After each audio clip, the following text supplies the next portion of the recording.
नदी के किनारे बसे इस जंगल में हवा बढ़ती जा रही थी। बाकी परिंदों ने तो अपने घोंसलों की मरम्मत कर ली थी, लेकिन रानो चिड़िया का घोंसला अब भी अधूरा और कमजोर था। रानो गरीब थी और इस साल सर्दी वक्त से पहले आ गई थी। उसके दो छोटे बच्चे गुड़िया और कुकू घोंसले में सिमटे बैठे थे। अम्मी, ठंड लग रही है, क्या आज खाने को कुछ नहीं है? सुबह से पेट में चूहे दौड़ रहे हैं। बच्चों, बस थोड़ा सब्र करो, ये हवा जरा थम जाए, मैं फौरन आप दोनों के लिए दाना लेकर आती हूँ। बाहर बर्फीली हवा साए साए की खौफनाक आवाज निकाल रही थी। रानो के घोंसले से कुछ ही ऊपर कालू कौवे का बड़ा और मजबूत घर था। कालू और उसकी पत्नी गोरी कौवी अपने गर्म घोंसले में बैठे नीचे रानो की बेबसी का तमाशा देख रहे थे। उनके घोंसले में सूखे मेवों और अनाज का भंडार था।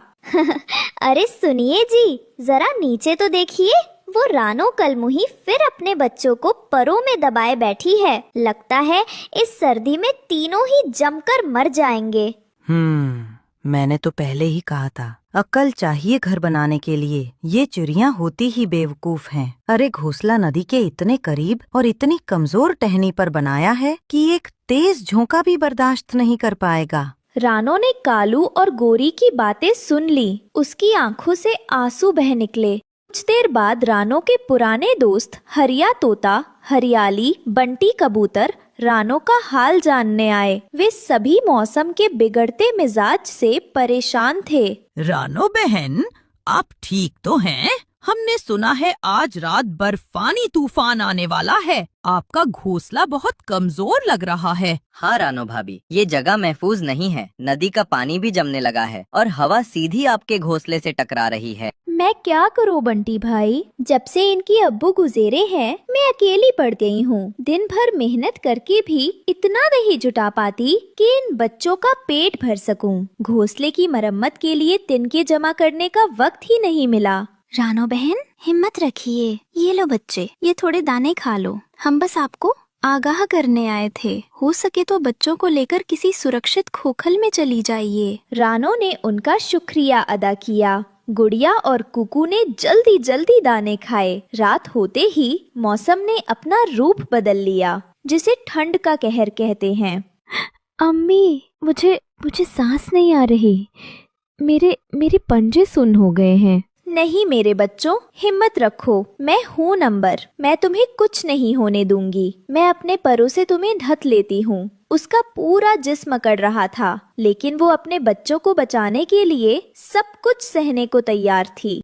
हवा का एक बेहद तेज और बर्फीटीला झोंका आया, जिससे रानो का घोंसला टूटकर नीचे गिर गया। वो तीनों बर्फ में बिखर गए। रानो फौरन उठी। उसने देखा गुड़िया और कुकू की आंखें ठंड से बंद हो रही थी। गुड़िया, कुकू, आंखें खोलो। नहीं बच्चों, आप सो नहीं सकते। अगर आप सो गए तो फिर कभी नहीं उठोगे। उठो मेरे लाल। तभी रानो को एक ही उम्मीद नजर आई। उसने अपने दोनों बच्चों को अपने पंखों में लपेटा और घिसटती हुई उसी पेड़ पर वापस चढ़ने लगी। रानो कालू के घोंसले के बाहर आती है। कालू भाई, दरवाजा खोलिए। कालू भाई, मेरी मदद कीजिए। अल्लाह के नाम पर दरवाजा खोलिए। कौन है इस तूफान में? अरे ये तो रानो है। क्या चाहिए तुम्हें? कालू भाई, मेरा घोंसला टूट गया। मेरे बच्चे मर रहे हैं। गुड़िया और कुकू ठंड से नीले पड़ गए हैं। खुदा के वास्ते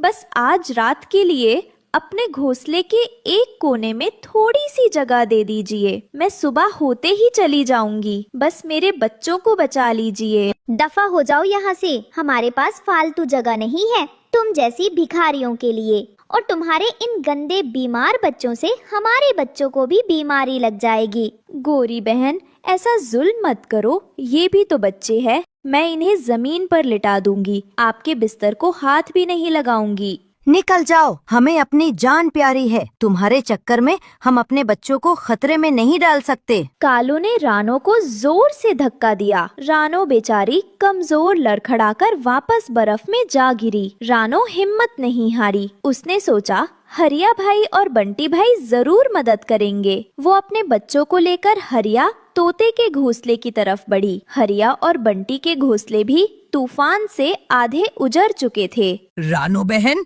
आप इस हाल में? भाई, मेरे बच्चे। हम क्या करें रानो बहन, हमारे बच्चे खुद ठंड से अकड़ रहे हैं। हम आपको अंदर बुला भी ले तो यहाँ इतनी जगह नहीं कि हम सब समा सके।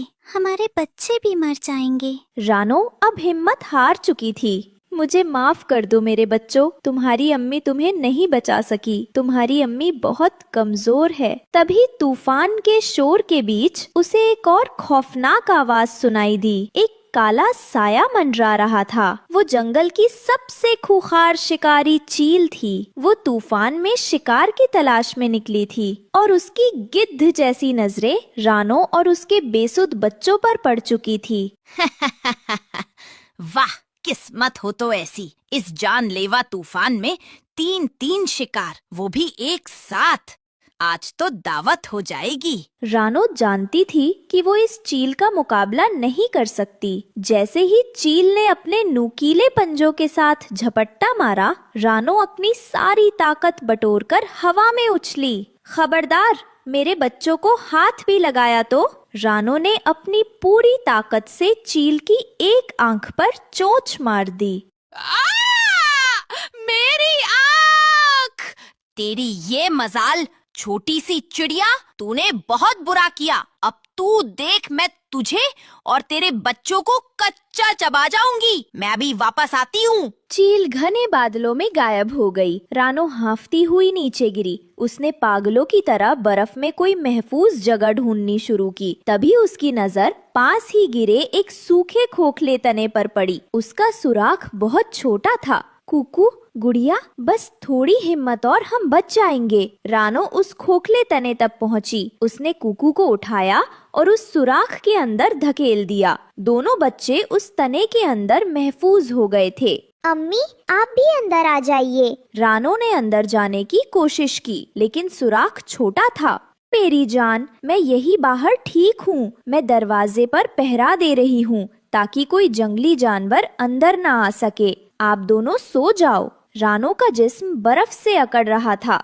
वो जानती थी कि वो जम रही है, लेकिन उसके दिल में सुकून था कि उसके बच्चे गरम और महफूज है। तभी वो चील वापस आ गई थी। उसने रानो को देखा। रानो, हट जा मेरे रास्ते से। पहले तेरे बच्चों को खाऊंगी, फिर तुझे। जब तक मैं जिंदा हूँ, तुम मेरे बच्चों तक नहीं पहुँच सकती। चील ने अपने मजबूत पंजों से रानो को नोचना शुरू कर दिया। रानो का जिस्म लहूलुहान हो गया।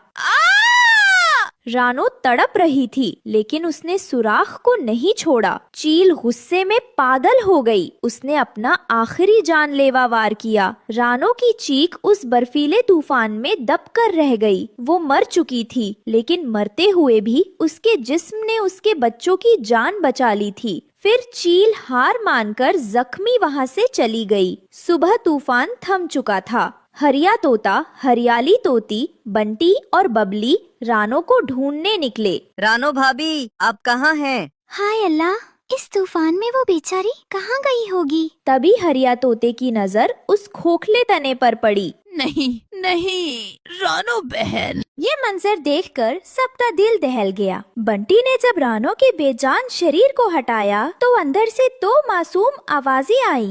अम्मी, क्या सुबह हो?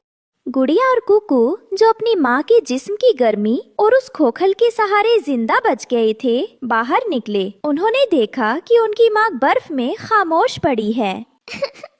अम्मी, आपने कहा था आप पहरा दे रही हो।